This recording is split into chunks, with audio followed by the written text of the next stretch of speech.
They were created, they thrived, and then they bit the forbidden fruit, and it changed everything.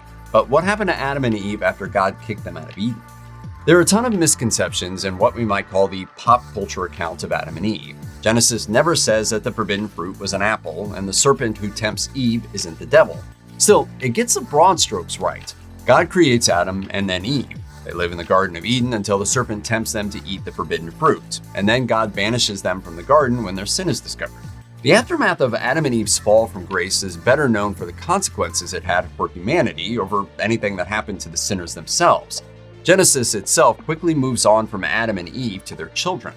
But before the story shifts to Cain and Abel, Genesis 3 does say that God himself clothed Adam and Eve with skins, and that their banishment was in part to keep them from obtaining immortality. Once they were driven out of Eden, Adam and Eve had to work the land for sustenance, while cherubs barred the way back to the garden and the tree of life. Genesis moves directly from the fall of Adam and Eve to the trajectory of Cain and Abel, but in the Islamic tradition, there's another wrinkle in the story. Adam and Eve's creation and fall is scattered throughout several verses of the Quran and varies in some key ways from the Christian tradition. Adam was preordained to leave paradise for mortal earth. Satan rebelled after being ordered to submit to him. Eve didn't even get a name in the story, and Allah forgave them for their sin after they ate the forbidden fruit. Despite being forgiven and appointed to be stewards of the world, Adam and Eve were still ashamed after their transgression. Later developments within Islam held that upon their descent from heaven, they went their separate ways. Adam supposedly came down to earth in modern-day Sri Lanka, while Eve landed in Arabia. 200 years later, they reunited near Mount Arafat, and only then did they have children and begin to populate the world. The Bible doesn't say much about Adam and Eve after their banishment. Genesis says only that they had another son, Seth, after Abel's death, and that Adam lived to be 930 years old.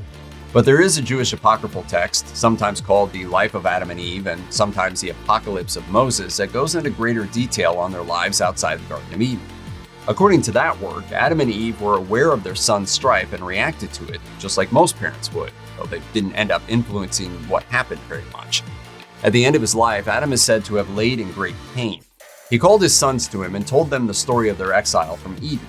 His agony was too much to bear for Eve, and she offered to shoulder half the burden of Adam's pain.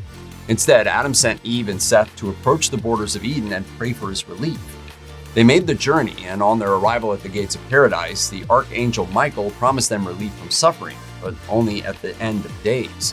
Michael then ordered them back to Adam's side to witness the spectacle of death.